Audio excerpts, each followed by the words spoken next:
Chair Dickey, we're ready to begin whenever you are. Thank you. Welcome everyone to this afternoon's meeting. I'd like to make the land acknowledgement. I'd like to recognize that the area that we call the Fraser Valley Regional District has been home to Indigenous peoples for generations. There are 31 communities with reserve lands in the FERD's jurisdiction and as many as 69 groups with interests in the area. We honor our commitment to collaboration, inclusion, and reconciliation in our work here today and call to order the April 10th meeting of the Electoral Area Services Committee meeting. Ms. Kinnaman. So the first item on our agenda is your report from this morning's Regional and Corporate Services Committee. Thank you. And I spoke with Directors Adamo, and Director Adamo was the only one that didn't attend this morning's meeting, and he feels quite happy that he can catch up on the issues afterwards so we can move forward. Looking for approval of the agenda, addenda, and late items. Motion, move Director Dixon, second Director Johnson. Any discussion? Hearing none. All in favor? Contrary? Motion's carried. 5.1 is the draft Electoral Area Services Committee meeting minutes of March 13th, 2025. Motion, Director, Makahonic, second Director Wardenberg. Any discussion? Hearing none. All in favor? Contrary? Motion carries. 6.1 is a 2025 grant and aid request for the Deroshan District Community Association in electoral areas C and G. So moved. Move Director Castle, second Director Wardenberg. Any discussion? Hearing none. All in favor? Contrary? Motion carries. 6.2 is a 2025 grant and aid request for the Post Creek Ratepayers Association in electoral area E. Motion, Director Makahonic, second Director Johnson. Discussion, hearing none. All in favor? Contrary? Motion carries. 6.3 is a 2025 grant and aid request for the Cultus Lake Park Board Community Events and Engagement Committee in electoral area H. Move Director Dixon, second Director Johnson. Any discussion? Hearing none. All in favor? Contrary? Motion carries. 6.4 is Financial Plan 2025 to 2029 Amendment for April. Motion, Director Adamo, second Director Johnson. Any discussion? Director Makahonic. Thank you. Through the chair. So on Appendix B, number 2, it says the Cedar Network Phase 3. It's coming out of surplus savings. I'm wondering, is there not any grants available? I know that there appears to be more funding available for that, and if we could take it out of any of the grants, or if there's anything available for that. Thank you. Through the chair to Director Makahonic, staff certainly always look for opportunities where we can apply for grants to achieve these projects. This is work, I believe, that was always contemplated and was supposed to come from within the budget. We can continue to look for those opportunities to fund it through external sources, but we do feel it is important for us to continue on with this work and get it done. So my recommendation would be to continue to have staff look for those opportunities, but we'd rather not wait and delay the project any longer. Thank you, Director Makahonic. Director Wardenberg. Yeah, thank you, Chair. Through to staff. On number 19, the Morris Valley Sewer System, the lift station motor. I'm just wondering if this is going to affect, yes, is this going to affect the initiatives that you have or that you brought forward during the budget stage, as far as trying to find the, let's say, the leaks to that system or the infiltration of that system? And I guess on the other hand, the other question would be the water infiltration of that system. Is that a cause of this failure?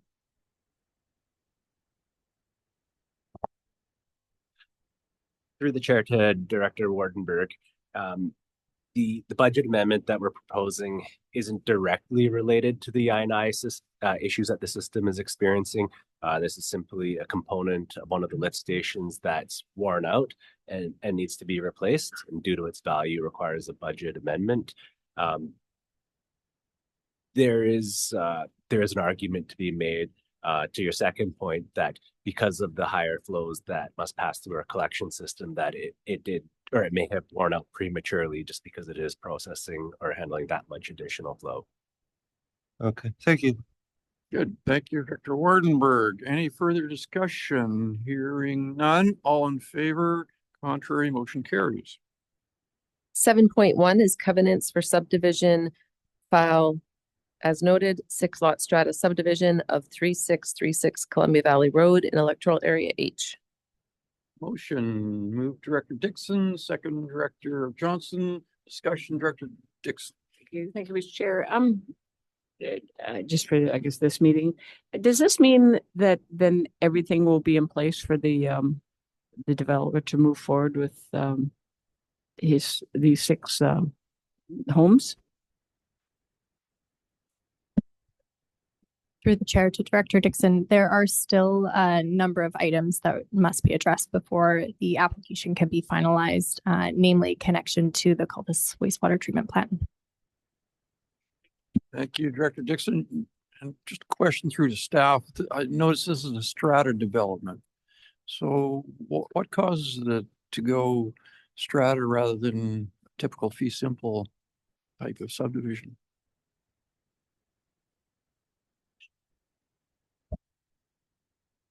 Thank you for the question, Chair.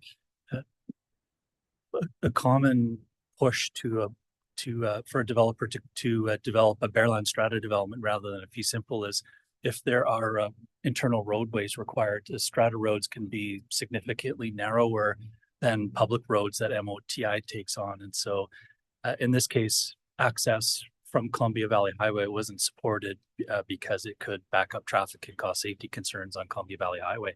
So the developer needed to look for a way to access all 6 lots from Rachel Place. And that pointed the developer to a bareland strata with these significantly narrower road widths. Okay, thank you. And so from a staff perspective, there's really nothing that would encourage the developer to go either way from a staff perspective. That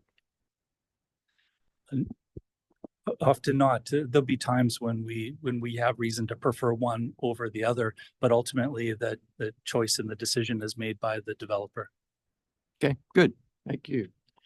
Any further discussion? Hearing none. All in favor? Contrary, motion carries. 7.2 is Agricultural Land Commission application for fill at 10940 Stave Lake Road in electoral area F.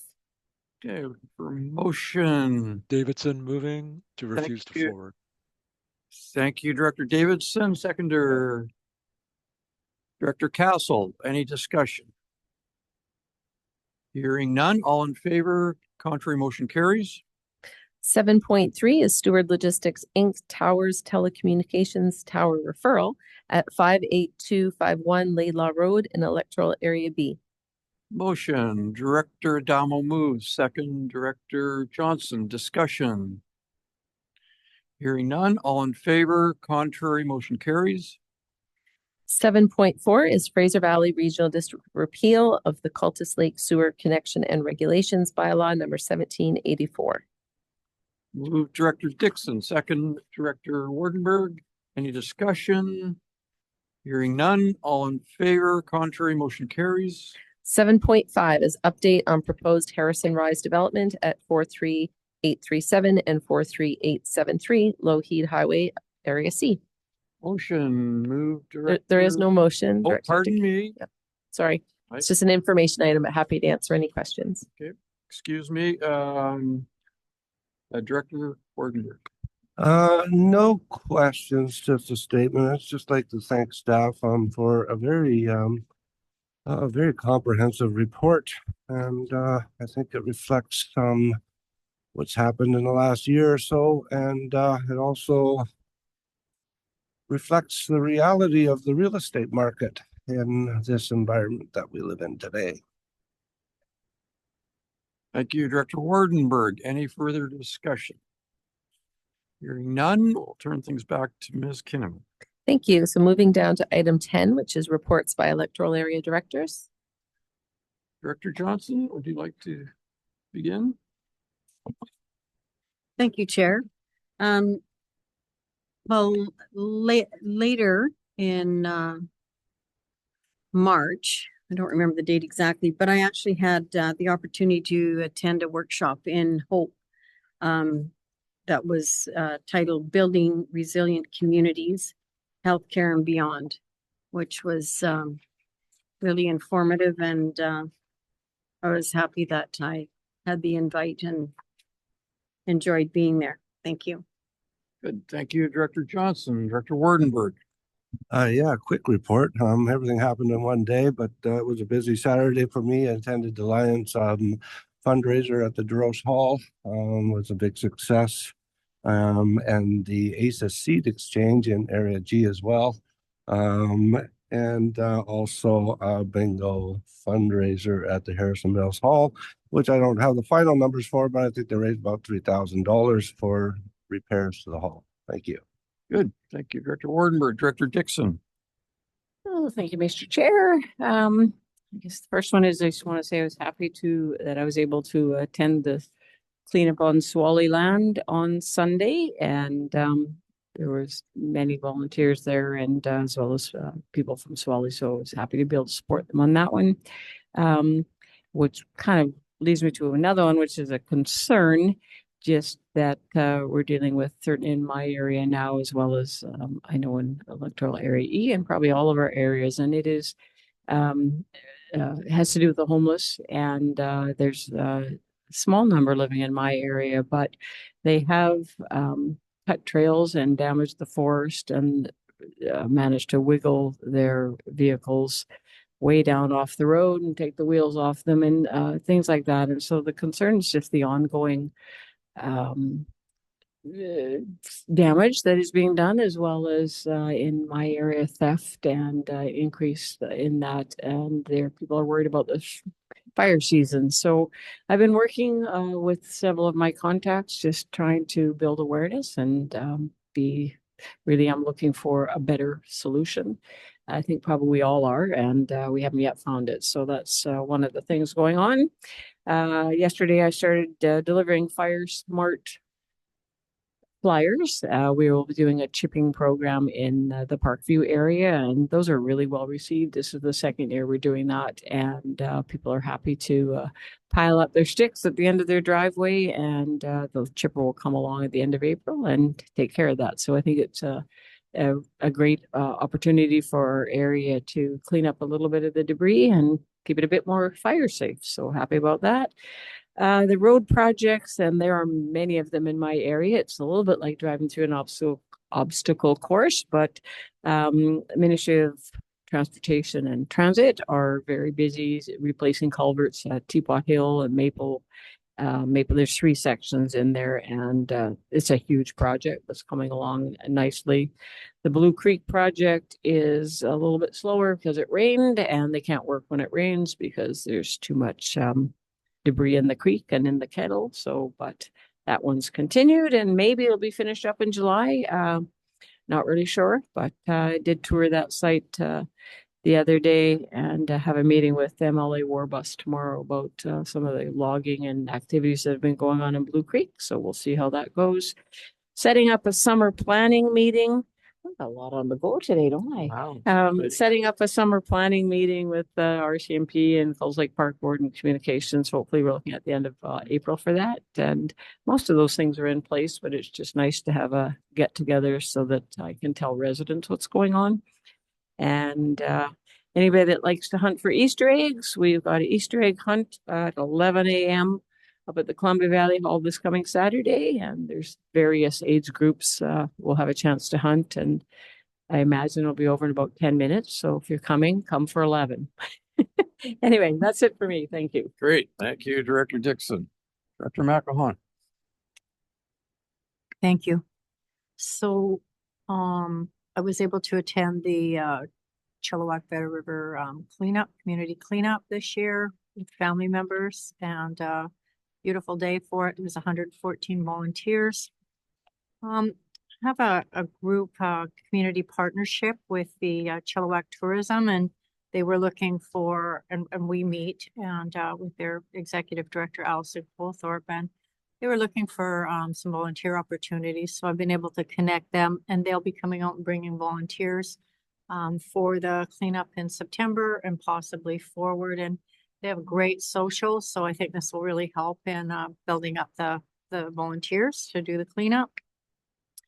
I'm setting up another stakeholder meeting. We've had it on pause because things have been relatively, so this is the homeless and stakeholders group that we had going, and we've kind of been doing it just through emails when there's certain situations to move burnt out vehicles. We had 3 asbestos dumps that we had dealt with, and volunteers have been absolutely fabulous in stepping up.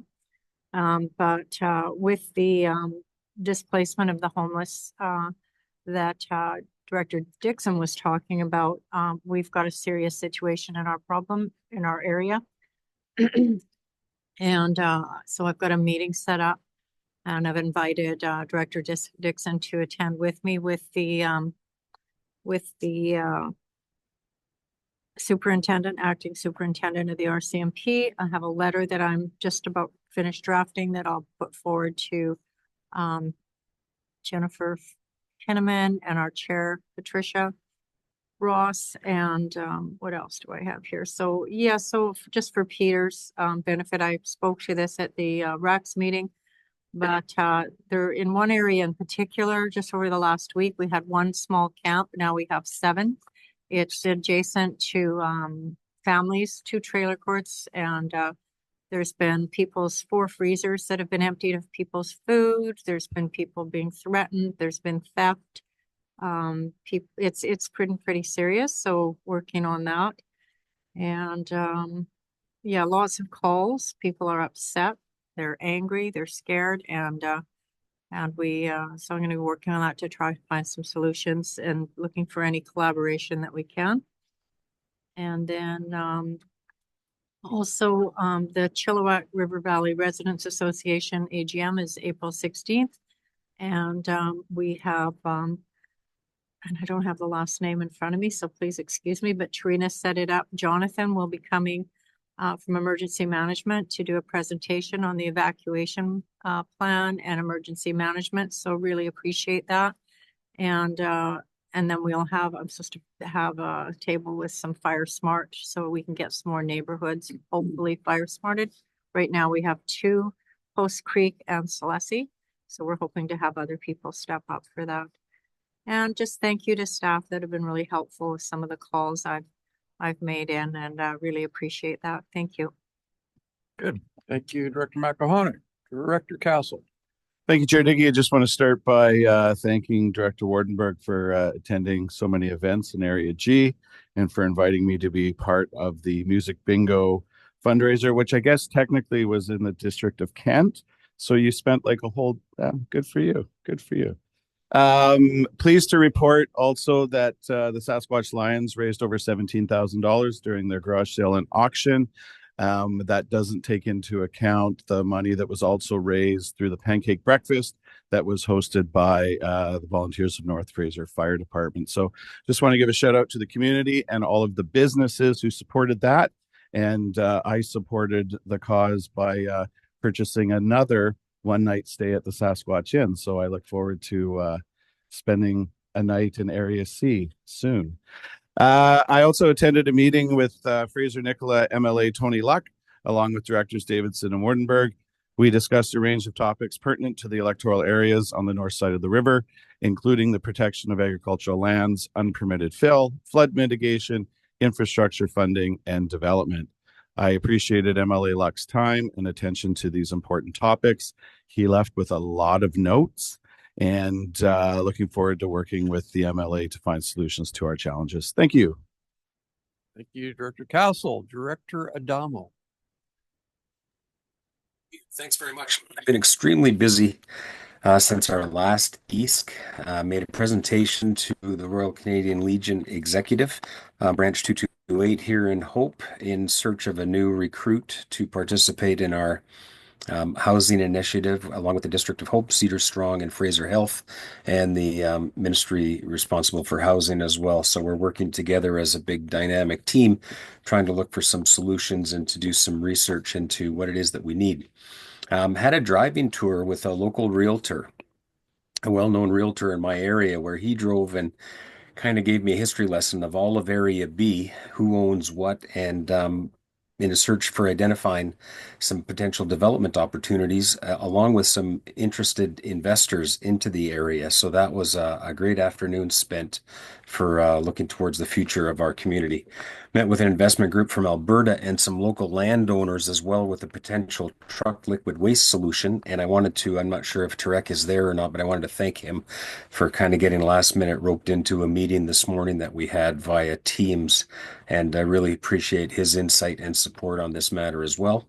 Conducted a public hearing to correct a historical zoning issue from the past the other day. So thanks to staff for setting that all up, and continue to field calls regarding illegal land use issues, both in Dogwood Valley and Laidlaw, all well documented. And I want to thank the team at FVRD for helping me with that, get through this, and as we continue to move forward with all the right ministries involved.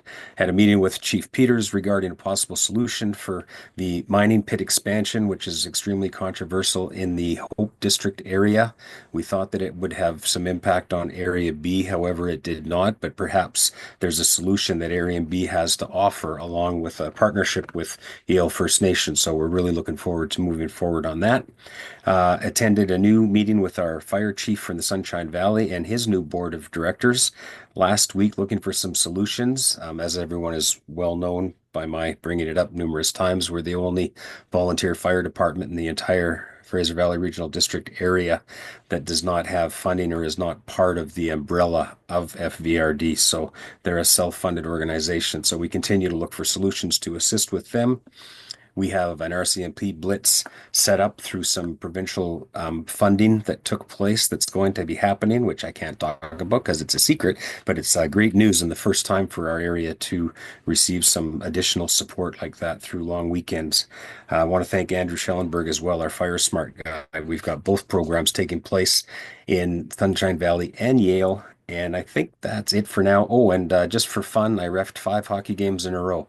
Senior men's hockey a couple of weeks ago when I survived the whole thing. So thanks very much for everyone that's been out supporting. Wow, you're making me feel lazy. Thank you, Director Adamo. Director Davidson. Thank you, Chair. So a couple things on the illegal fill side. We on a different property as opposed to one of the two well-known dump sites, illegal dump sites. There was an incident where a local resident used their vehicle to block access to a dump truck. Property owner came out and essentially threatened and then ultimately threw a large rock at the vehicle. I know that RCMP were called, but what the outcome of the response was, or if indeed they did respond, I'm not sure. It just, for me, it just goes to highlight how, what's the right term I want to use here, ineffective current regulatory framework is as it relates to illegal fill. I'm looking forward to our advocacy committee meeting on Monday, where hopefully we can discuss this a bit further. One sense I do get going into that meeting is that we have different people with different ideas, I think, right now as to what's appropriate going forward. And I think one thing we need to be working forward to is having a common voice as to what exactly we want of the province. I don't think we're there yet. Wednesday, the 23rd, 7 o'clock at Hatzick Prairie Hall, there's an open house for development of the Hatzick Flood Management Plan. And this is being led by Associate Engineering, doing the actual technical work, with Urban Systems doing the public consultation work. So this is the beginning. It's an opportunity for the public to provide input into what that flood management plan should cover. And I encourage everybody to attend who has an interest. Thank you. Good. Thank you, Director Davison. Director Castle. Thank you, Chair Dickey. My apologies. I just wanted to acknowledge the fact that LaCamel First Nation held their elections for chief and council, and they have elected a new chief. I'd like to congratulate Chief Stacy Golding, and I look forward to working with Chief Golding at making our community a better place to live. Thank you. Great. Thank you, Director Castle. And in the Popcom Bridal Falls area, a week ago, our planning department held a public information meeting on a proposed development, which would be the largest development in the history of Popcom. Yeah, maybe 265 units, including the accessory dwelling units. Very well attended, maybe 100 residents showed up. A lot of concerns expressed about the proposed density as proposed by the developer. The residents were very happy with the way the planning department conducted the meeting and the very good representation that was there. And this is the initial stage of the project, so there'll be a lot of discussion regarding this in the future. And I would expect likely another public information meeting regarding this due to the amount of interest that has been shown. So that's my report. Thank you, Ms. Kinnaman. So moving down to item 11, which is public question period for items relevant to the agenda. We'll just turn things over to our Deputy Corporate Officer, Lauren Olenek. Thank you, Ms. Kinnaman. We do have one member of the public joining us in person today and a few joining online. So this would be your opportunity to ask a question relevant to an item on the agenda. Question? Okay. And if those joining us on Zoom, if you do have a question, I just ask you hit the raise hand function. Give them a minute and I'll note that we have not received any written correspondence and no hands are raised. Good. Okay, so looking for a resolution to close the meeting. Motion. Move Director Dixon, second Director Johnson. Any discussion? Hearing none. All in favor? Contrary motion carries. Okay, if you could just give us 3 minutes to set up the room. Great.